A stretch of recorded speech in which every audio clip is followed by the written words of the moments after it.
निघालाय. मराठीत आतापर्यंत बरेच चित्रपट आले आहेत ज्यांनी आपल्याला खळखळून अनेक वर्ष हसवलंय. म्हणजे जवळपास 2 ते 3 पिढ्यांनी असे चित्रपट बघितलेले आहेत. जे आजही बघितलं की त्यांचा रेलेव्हन्स काय आहे? कुठूनही बघितली तरी आपल्याला वाटतं की हा बघत राहावं, हातातलं काम सोडून बघावंसं वाटतं. असे चित्रपट आज का नाही येत आहे? हा विनोद, हा ह्युमर हरवलाय का?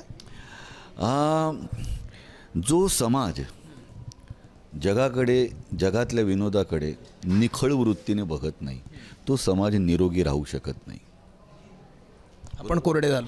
आपण जरा कोरडे व्हायला लागलो.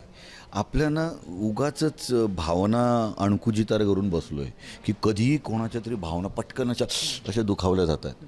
सो विनोदाकडे विनोदाच्या अंगाने बघितलं जात नाही.